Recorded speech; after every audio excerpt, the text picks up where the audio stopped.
नमस्कार, जोहार। देख रहे हैं आप द भारत मित्र। आपके साथ मैं आरती सिंह और मेरे साथ हैं मैं देवेंद्र। और फिर से मैं कहूंगी कि देवेंद्र भैया भी सबको जोहार कह रहे हैं, मन में कह रहे हैं, आप सब तक पहुंच गई होंगी इनकी बातें। चलिए देखिए, आज फिर हम बैठे हैं एक झारखंड के एक ऐसे मुद्दे पर बातचीत करने के लिए जिसका सरोकार हम सभी झारखंड वासियों से है। और इस चर्चा को आपको भी सुनना चाहिए। सुनना इसलिए चाहिए क्योंकि जो भी फैसले लिए गए हैं उसका कितना इम्पैक्ट पड़ने वाला है झारखंड पर। और देखिए, पहले से बातें चल रही थी पेसा को लेकर, पहले से बातें चल रही थी ग्राम सभा की मजबूती को लेकर, पहले से बातें चल रही थी कि भाई यहाँ पर जो आदिवासी हैं, जो मूलवासी हैं, उनके अधिकारों को संरक्षित कैसे किया जाएगा। इन सभी चीजों को लेकर सरकार भी अपने तरफ से काम कर रही है। और इन्हीं कवायदों के बीच कल टीएसी की अहम बैठक हुई, ट्राइबल एडवाइजरी कमेटी की बैठक। बहुत दिनों से प्रस्तावित थी ये बैठक। कल जब ये बैठक हुई तो दो तीन ऐसी अहम बातें सामने आई जिस पर चर्चा करना लाजमी था देवेंद्र भैया के साथ, क्योंकि इन खबरों के खबर को जानने के लिए आपको इसी प्लेटफॉर्म पर आना पड़ेगा और देवेंद्र भैया को सुनना पड़ेगा। इसलिए हम बैठे हैं इनके साथ। भैया देखिए, कल टीएसी की बैठक हुई, लेकिन मुझे जो इस पूरे बैठक का जो सार समझ में आया, मुझे बस ये लगा कि सरकार ये चाहती है कि जिस ग्राम सभा की मजबूती को लेकर इतना हो हल्ला हंगामा मच रहा था, तो कैसे उसे मजबूती दिया जाए। और कल की बैठक में जो फैसले लिए गए उनमें कुछ चीजें हाँ ये हो सकती हैं, जो विरोधी हैं वो जरूर कहेंगे कि इस फैसले का गलत इम्पैक्ट पड़ेगा, लेकिन ग्राम सभा की मजबूती को लेकर जो फैसला लिया गया वो दूरगामी परिणाम देने वाला है। निश्चित रूप से आरती, कल की बैठक में तीन महत्वपूर्ण फैसले थे। पहली बात जो थी वह थी कि 5वीं अनुसूची के एरिया में, एक आदिवासी बहुल गांवों में जहां आदिवासियों की आबादी 50% या 50% से ज्यादा है, यदि उन गांवों में शराब की बिक्री होती है तो ये फैसला आप सरकार नहीं लेकर ग्राम सभा कर लेगी। दूसरी थी कि थाना क्षेत्र की बाध्यता, जो था कि आदिवासी अब तक की जो नियम है कि एक आदिवासी अपने ही थाना क्षेत्र में जमीन की खरीद कर सकता है, जबकि ओबीसी के लिए था कि वो जिला में अपनी खरीद कर सकता है, वो जिला के बाहर नहीं जा सकता है। जिस समय ये नियम बने थे उस समय थाने बड़े होते थे, थाने का दायरा सिमटता गया और नियम वही रहा, नियम नहीं बदला। हाँ। तो एक हुआ। दूसरा है ईचागढ़ डैम का जो डैम का मामला है। पर आपने ठीक कहा कि जो सबसे बड़ा फैसला और सबसे अहम फैसला कल का रहा वह ग्राम सभा की सर्वोच्चता को लेकर। हाँ, क्योंकि नई उत्पाद पॉलिसी आई है, सरकार चाहती तो हर जगह दुकानें खोल सकती थी, लेकिन पिछले 6 महीने से पेशा को लेकर जो लड़ाई लड़ी जा रही है, आदिवासी समाज के विभिन्न दल, विभिन्न एक्टिविस्ट और विभिन्न संगठन जो आवाज उठा रहे हैं, कहीं न कहीं उसकी अनुगूंज कल की टीएसी की बैठक में दिखाई पड़ी। और सरकार ने कहा कि सरकार यह निर्णय नहीं लेगी कि उन गांवों में शराब बिकेगी या नहीं बिकेगी, इसका फैसला वहां का जो ग्राम सभा ये वो है।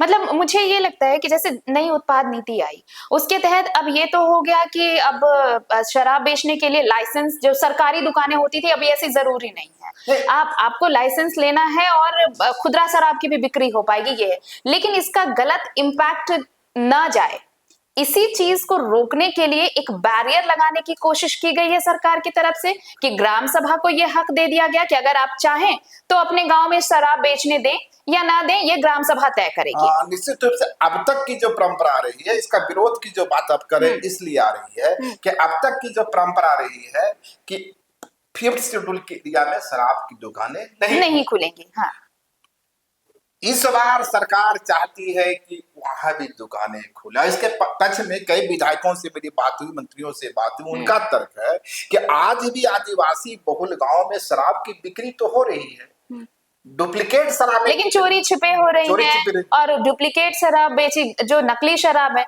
उसका तो एक और भी गलत इम्पैक्ट पड़ रहा है। दूसरी बात जो अहम सवाल है कि सरकार आदिवासी बहुल गांव में शराब की बिक्री तो हो रही है, आदिवासी समाज शराब का कंज्यूमशन तो कर रहा है, पर आप ये बताइए कि 5वीं अनुसूची के एरिया में वो शराबें जा कहां से रही? वो तो शहरों से जा रही है, बिल्कुल डुप्लीकेट ही चाहे शहर से, लेकिन शहर से ही जा रही है। तो फिर हम 5th शेड्यूल के एरिया के जो आदिवासी हैं वो सिर्फ कंज्यूमर बन कर रहे हैं, बिल्कुल। उनकी हम क्यों ना बेचें? वो क्यों नहीं बेचें? हम क्यों जब ना हम ही कंज्यूम करें। एक सच्चाई है, बैंड है, सही बात है, पर सच्चाई तो यही कि शराबें खूब बिक रही है। तो क्या अब वैसे जगहों पर जहां ग्राम सभा अनुमति देती है, ये बात और याद रखने की जरूरत है, हर जगह शराब बेचने की बात नहीं हो रही है। जो पर्यटक स्थल है, जहां टूरिस्ट आते हैं और टूरिस्टों की पसंद होती है शराब, अमूमन हर समाज का हर तबका पीने लगा है, तो क्यों नहीं वहां अनुमति दी जाए।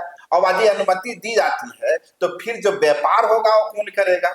वो तो निश्चित रूप से आदिवासी या मूलवासी समाज के युवा होंगे, वो करेंगे, तो युवाओं को एक रोजगार भी मिलेगा। तो ये इसी कंसेप्ट के आधार। लेकिन ये क्या लगता नहीं, ये मेरा मतलब व्यक्तिगत तौर पर ये प्रश्न होगा देवेंद्र भैया कि ये कॉन्ट्राडिक्टरी नहीं लगता आपको कि आप ये कह रहे हैं कि ग्राम सभा तय करेगी, क्योंकि कोई भी जो 5वीं अनुसूची के दायरे में जो अब तक थे वहां पर शराब बिक्री पाबंदी थी, लेकिन अब जब ये फैसला लिया गया है उसके तहत आप भी हम भी शराब बेच सकते हैं। हाँ, ये क्लॉज भी बहुत ध्यान से देखना होगा कि वैसी जगह जो पर्यटन स्थल के तौर पर हैं, जहां पर पर्यटकों का आना जाना है, जहां पर शराब की खपत है, वहां पर अब ये व्यापार हो सकेगा अगर वो 5वीं अनुसूची में है वो क्षेत्र तब भी। लेकिन क्या मेरा सवाल बस ये है कि ये दोनों विरोधाभासी नहीं है? आप एक तरफ ये कह रहे हैं कि आपको शराब भी बेच देनी है, आपको ऐसे जगहों को बचाना भी है जहां पर कि ग्राम सभा, अगर मान लीजिए वो पर्यटक स्थल भी है और वहां की ग्राम सभा इजाजत ना दे तो फिर ग्राम सभा की सर्वोच्चता होगी। तो फिर यही चीज है। तो ये दोनों चीजें एक साथ। आपने देखा होगा कि चंपाई सोरेन ने, पूर्व सीएम चंपाई सोरेन ने यह कहते हुए बहिष्कार किया कि चूंकि 4 दशकों का मेरा संघर्ष रहा है नशा विरोधी, बिल्कुल दिसम ग्रुप की यह सीख रही है नशा मुक्ति को लेकर और नशा विरोधी उन्होंने अभियान चलाया। आज 4 दशक के बाद भतीजा शराब बेचने की तैयारी में है, तो मैं टीएससी में क्यों जाऊं? आदिवासी समाज, बीजेपी ने इसीलिए इसका विरोध किया, इस बैठक का। हाँ। पर एक सच्चाई तो ये गौर करने वाली है ना कि 5 वर्षों की इस जर्नी में आदिवासी समुदाय भी बदल चुका है। आदिवासी समुदाय के अंदर भी एक मिडिल क्लास तबका आ गया है जो पढ़ा लिखा है, जिसके पास रिसोर्सेस है, डॉक्टर है, इंजीनियर है, और वे कंज्यूम कर रहे हैं। तो जब वो शराब का कंज्यूम कर रहे हैं तो शराब का व्यापारी क्यों नहीं बने? बिल्कुल, जब वो कंज्यूमर है तो फिर बिजनेसमैन क्यों नहीं? लेकिन सबसे बड़ा सवाल जो पेच यहाँ है, कल की जो बैठक हुई, आमतौर पर यह आ रहा है कि आदिवासी बहुल गांव में शराब की बिक्री की अनुमति ग्राम सभा थी, और इसी की लड़ाई पिछले 6 महीने से आदिवासी समुदाय लड़ रहा था।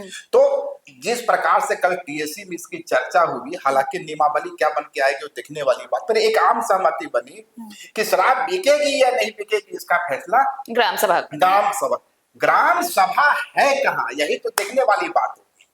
5वीं अनुसूची की आप आदिवासी बहुल गांव की बात कर रहे हैं या 5वीं अनुसूची वाले क्षेत्रों की बात कर रहे हैं? सरकार को इसको स्पष्ट करना पड़ेगा। तो जो नई नियमावली आएगी उसमें ये बहुत क्लेरिफाई करना पड़ेगा। हाँ। क्योंकि यदि 5वीं अनुसूची की बात करते हैं तो 5वीं अनुसूची में रांची भी है, 5वीं अनुसूची में जमशेदपुर भी है, 5वीं अनुसूची में दूसरे शहर भी है। तो क्या इन शहरों में शराब बिकेगी कि नहीं बिकेगी इसका फैसला वहां का शहरों की ग्राम सभा करेगी, और जिस शहरों की ग्राम सभा करेगी तो शहर में गांव कहां ढूंढे जाए? कहां ढूंढे जाएंगे? क्या हम हिंद पीढ़ी में गांव ढूंढे जो पहले इंद पीढ़ी कहलाती थी?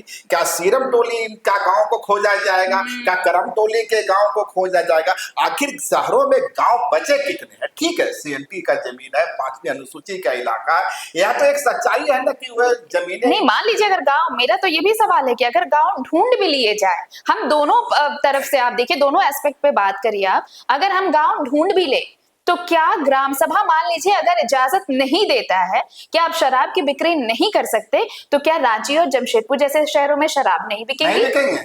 ये बहुत बड़ा सवाल है, ये बड़ा सवाल है। तो यही सवाल है कि सरकार इसको क्लियरफाई नहीं कर रही है कि आदिवासी बहुल गांव, ये कौन से गांव हैं? कौन से हैं? कौन से हैं? कौन से? वो तो निश्चित सुदूरवर्ती एरिया में होंगे।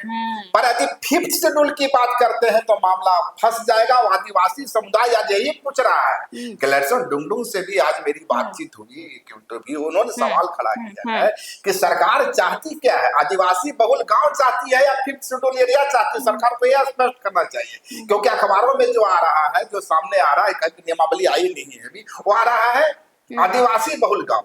तो आदिवासी बहुल गांव तो क्या हम तो पूरे 5th शेड्यूल की बात करेंगे। 5th शेड्यूल में हजारीबाग भी होगा और दूसरे शहर भी होंगे, जिसको बाद में 5th शेड्यूल से बाहर कर दिया गया था। तो हम तो पूरे 5th शेड्यूल की बात करेंगे। पूरे 5th शेड्यूल में ग्राम सभा को अधिकार होनी चाहिए। बिल्कुल। लेकिन क्या सरकार इतने बड़े रिसोर्स को हाथ से जाने देगी कि रांची, जमशेदपुर, वही जैसे शहर जो सरकार का सबसे बड़ा रेवेन्यू का क्षेत्र, उसे एक बार की हाथ से जाने देगी? और ये नहीं देगी तो क्या इन शहरों में इन फ्लैटों, इनके लिए अलग कानून होगा, या इन जो इमारतें खड़ी हो गई है, इमारतों का जंगल बिछ चुका है, अब ये इनके बीच में गांव ढूंढे कैसे ढूंढे? और अगर ढूंढे भी जाएंगे तो कैसे ढूंढे, कहां से? अगर आप ढूंढिएगा भी तो कहां से उन गांवों को लेकर आ पाएगा? लेकिन जमशेदपुर की आबादी कभी वहां दावा किया जाता है कि 95% आदिवासी थे, आज वहां 5% 5% है। हाँ, रांची शहर की जो स्थिति है, यहाँ भी 25% से ज्यादा कहीं आदिवासी आबादी नहीं है, उससे भी कम है। हाँ। तो क्या 25% के हाथ में ही पूरा शराब का कारोबार रहेगा? और क्या रांची में जो बड़े बड़े नहीं, और सवाल तो ये भी है ना कि क्या 25% आबादी ये तय करेगी कि शराब यहाँ बिकेगी या नहीं बिकेगी? तो 75% वाले अपने अधिकार कहाँ लेंगे? अगर 75% शराब पीने वाले हैं, कंज्यूम करने वाले हैं, अगर उन्हें चाहिए तो फिर ये 25% वाले तो तय नहीं कर पाएंगे कि 75% को क्या चाहिए। तो सवाल वही है कि सरकार इस मामले में साफ नीति लेकर नहीं आ रही। स्पष्ट नीति चाहिए। आदिवासी का बहुल गांव का कोई मतलब इस तरह से नजर नहीं आता है कि जहां आदिवासी बहुल गांव थी, डेमोग्राफिक चेंज होने के कारण वो तो हाशिए पे चले गए। तो क्या मौजूदा जो आदिवासी बहुल गांव है, आप उसकी बात कर रहे हैं, या 5th शेड्यूल एरिया के समय जो आदिवासी बहुल गांव था उनकी बात कर रहे हैं? सरकार को इस पर स्पष्ट करना चाहिए। लेकिन कुल मिलाकर के 5 महीनों का जो मंथन था, उसका इम्पैक्ट जरूर पड़ा। इम्पैक्ट यह है कि पहली बार 25 वर्षों के झारखंड में पहली बार किसी सरकार ने स्वीकार कर लिया कि 5वीं अनुसूची या आदिवासी बहुल गांव जो होते हैं, 5th शेड्यूल का जो एरिया होता है, वहां हमारा शासन नहीं है। वहां शासन जो है ग्राम सभा का होगा, ग्राम सभा ही उसकी माए बाप और हुजूर। और देखिए, ग्राम सभा को अगर प्राथमिकता दी गई है, अगर उन्हें सर्वोच्च संस्था बताया जा रहा है, बताया क्या जा रहा है, ग्राम सभा तो है ही। आप ग्राम सभा के बिना किसी भी लोकतांत्रिक व्यवस्था की कल्पना नहीं कर सकते। जो सुप्रीम आप कहें तो ग्राम सभा है।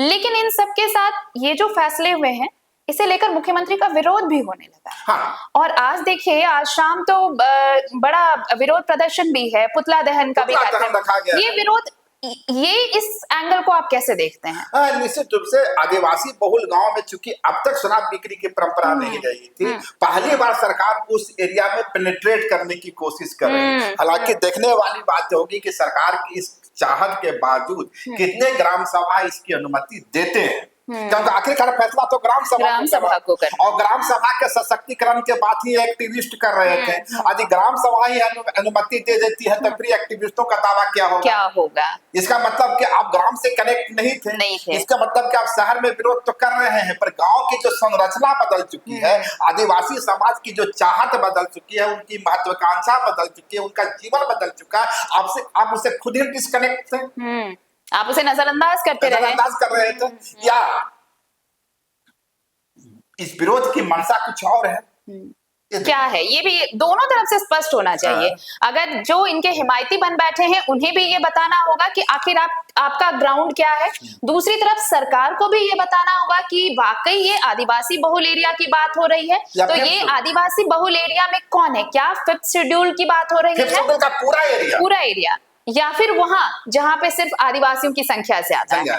इन दोनों चीजों को क्लियर राज्य सरकार कहती है कि सिर्फ हम आदिवासी बहुल जो गांव मौजूदा गांव है उसकी बात कर रहे हैं, तो निश्चित तौर पर झारखंड में एक नए विवाद की शुरुआत बिल्कुल एक नए विवाद को जन्म देगी, इसलिए बहुत जरूरी होगा। हालांकि नीति आने का इंतजार करना चाहिए, पॉलिसी जब तक आती नहीं है डोमेन में, हाँ पब्लिक डोमेन में जब तक आती नहीं है तब तक ये सब कयास ही है। लेकिन इन सब के बीच ये तो चलिए ये एक बीच है, हेमंत सोरेन ने सीएम हेमंत ने कहीं न कहीं आदिवासी समुदाय का दिल जरूर जीत लिया है इस बैठक के बाद। आज जो गलेक्शन का इंटरव्यू थी वैसे आप देखिए तो कह रहे हैं कि हेमंत सोरेन एक संवेदनशील मुख्यमंत्री है। हालांकि उनके इर्द गिर्द कई चेहरे ऐसे हैं जो गैर झारखंडी हैं और उनमें झारखंडियत की खुशबू नहीं आती है, लेकिन सीएम हेमंत संवेदनशील है। बावजूद इसके यदि कल्पना सोरेन यदि एक्टिव होती तो चीजें और बेहतर होती, क्योंकि कल्पना सोरेन लोगों से मिलती हैं, जुलती हैं, ज्यादा लोगों से कनेक्ट होती हैं, उन तक पहुंच आसान होता है। सीएम हेमंत के साथ यह मुश्किल है। मतलब ये भी देखिए, ये भी साथ साथ चल रहा है। खैर, इन कल की बैठक की हम बात कर रहे हैं तो ये ग्राम सभा की बात तो हुई, लेकिन इसके अलावा एक और महत्वपूर्ण विषय था जिस पर चर्चा हुई, वो ईचा डैम को लेकर थे। हाँ, ईचा डैम की बात हुई और ये कोशिश सरकार की तरफ से की गई है देवेंद्र भैया कि जल्द से जल्द ये जो मसला है इसको सुलझा लिया जाए। हाँ, चंपा सोरेन भी इसकी मुखालफत करते रहे थे ईचा डैम का। हालांकि विस्थापन का दर्द है वहां पर। हालांकि ये जो परियोजना आज से 50 वर्षों पहले बनी थी तो उस समय भी से ही विरोध हो रहा है। बीच के दिनों में अर्जुन मुंडा जी ने 2 बार कोशिश की थी उसको समेटने की। नहीं डैम को फिर से बनवाने की। दोनों ही बार विरोध हो गया। सरकार हाथ खींच जाओ। आप देखिए कि अर्जुन मुंडा की स्थिति क्या हुई, 2 चुनाव उन्हें हारना पड़ा है। 2 चुनाव, और मतलब ये उनको बताता है कि उनके फैसले अगर मतलब जनता ने उन्हें अस्वीकार क्यों किया। हाँ। तो ठीक है, वो कभी कुर्मी समाज का आदिवासी बनाने का विरोध किए, उसका भी नुकसान उनको झेलना पड़ा।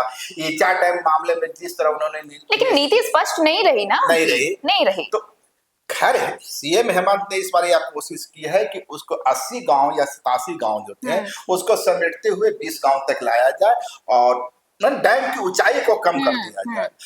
इस बावजूद इसके जो सूत्र बता रहे हैं कि मात्र 2 ही गांव डुबाऊ क्षेत्र में आएगा, पूर्ण रूप से 18 गांव या 17 गांव आंशिक रूप से आएगा। मुआवजा तो पहले मिल चुका है उन लोगों को। तो बावजूद इसके सरकार एक पैकेज देने की तैयारी में है कि क्योंकि भाई 50 वर्षों से है वहां, तो एक पैकेज मिलना चाहिए। तो कहीं ना कहीं हेमंत सरकार इस मोर्चे पर भी एक संवेदनशील अप्रोच दिखा रही है। चलिए, इन सबको मिलाकर सब कुछ है। तीसरा मामला जो छूटता है सीएनटी एक्ट में थाना क्षेत्र की बात, थाना क्षेत्र की बाध्यता। हाँ, मैं ये मतलब मुझे ये लगता है कि अब चीजें थोड़ी सी आसान होंगी उनके लिए जो पहले से थाना क्षेत्र की बाध्यता थी। तो जमीन को लेकर थोड़ा सा आप कहें कि कंफ्यूजन कहें या फिर एक बैरिकेड कहें कि अब ये जो बाध्यता खत्म हुई है तो ये बैरिकेड खत्म होगा मुझे लगता है। ओबीसी की तरह अब जो आदिवासी हैं उनके लिए भी चीजें आसान होंगी। 2 चीजें देखनी पड़ेगी। थाना क्षेत्र की बात समाप्त करने की बात जब हम करते हैं तो थाने 2 तरह के होते हैं, पुलिस थाना और रेवेन्यू थाना। पहले जो मामला था रेवेन्यू थाना का होता था और जिस समय सीएनटी एक्ट बना था उसमें थाना बेहद सीमित है ना, थाने का दायरा बड़ा हुआ, जिला के बराबर थाना हुआ करता था। बाद के दिनों में थाना का संख्या ज्योग्राफिकल एरिया कमता गया और कानून वही रह गया, थाना क्षेत्र की बात था। तो एक जमाने में एक रांची जिला में कई हजारीबाग से लेकर रामगढ़ से लेकर कई जिले समाहित थे, तो आदिवासी समुदाय एक बड़ा बाउंड्री में जाके जमीन खरीदता था। पर थाना क्षेत्र की बात था, थाना जब उसका ज्योग्राफिकल एरिया कम होने लगा तब तो एक सीमित एरिया में रह गया। तो एक चीज तो ये है, एक वॉइस ये भी आ रही कि थाना क्षेत्र की बाध्यता को समाप्त करते हुए पूरे झारखंड में जमीन खरीदने की छूट दे दी जाए।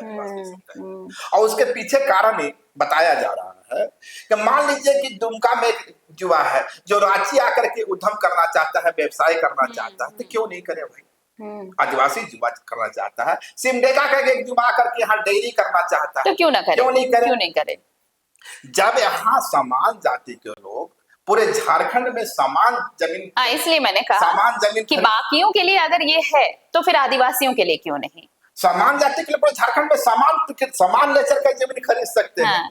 ठीक है, सीएनटी एक्ट की जमीन नहीं खरीद सकते, अब समान नेचर की जमीन तो खरीद सकते हैं। तो आदिवासी समाज पूरे झारखंड में जाकर समान आदिवासी जमीन के खरीद क्यों नहीं करे? क्यों नहीं वह भी इस विकास के जो कदम ताल चल रहा है उसमें अपने कदम मिलाए? तो कहीं ना कहीं ये जो थाना क्षेत्र की बात है एक आउटडेटेड रूल हो गया। हालांकि भाजपा की ओर से देखें आप तो भाजपा कहती है कि यदि यही कदम, यही अप्रोच भाजपा ने लिया होता तो आदिवासी समुदाय में बड़ा बगावत होता। बाकी चूंकि अब अगवा सरकार ले रही है थाना क्षेत्र वार्ता को समाप्त करने का फैसला, तो कोई विरोध नहीं है, पर दोनों में अंतर है। आप जब सीएनटी एक्ट में संशोधन किए थे उस वक्त उसका सरना मसना सारी जमीन को लैंड बैंक में डाल दिए थे।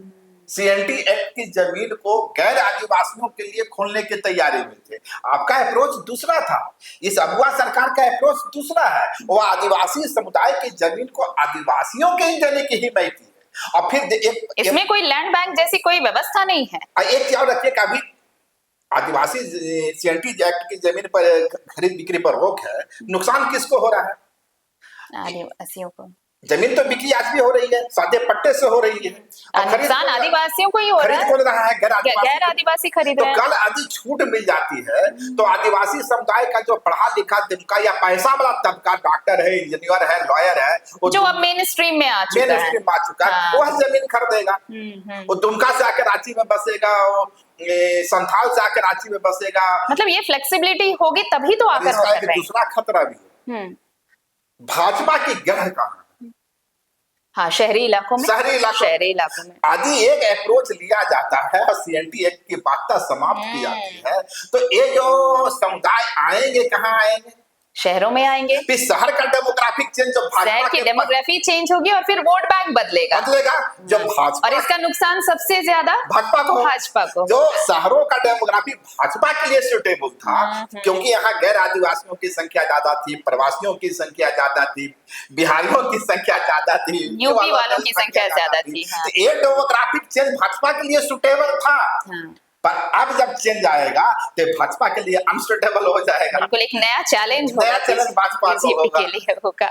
चलिए, तो मैं इसलिए कहती हूँ कि आप यहाँ आएंगे तो ही ये सारी चीजों को आप बारीकी से समझ पाएंगे। सिर्फ यही वो अड्डा मिलेगा आपको जहां पर आप हर खबर की तह तक पहुंच पाएंगे। आज भी हमने ये कोशिश की है कि इस चर्चा के जरिए आपको बहुत साधारण लहजे में समझा सके कि टीएसी की बैठक का फलाफल रहा क्या है, ग्राम सभा को और मजबूत करने की कोशिश कैसे की जा रही है, थाने की बाध्यता खत्म हुई है तो कैसे आदिवासियों को अधिकार मिल रहा है, नया अधिकार, और कैसे जो सियासत की डेमोग्राफी कैसे चेंज होगी झारखंड में इस जो नए नियम कानून आएंगे। साथ ही साथ शराब की बिक्री का प्रभाव और कुप्रभाव क्या होने वाला है, इन सब चीजों पर बात हुई। अच्छा लगा हो कंटेंट तो कमेंट कीजिए, शेयर कीजिए, हमारा चैनल सब्सक्राइब करिए। फिलहाल तो इजाजत दीजिए देवेंद्र भैया और मुझे। नमस्कार, जोहार। अगर खबर पसंद आए तो आप QR स्कैन कर दें हमारा साथ। आपका एक छोटा आर्थिक सहयोग है हमारा बड़ा हौसला। द भारत मित्र, बुलंद भारत की बुलंद तस्वीर।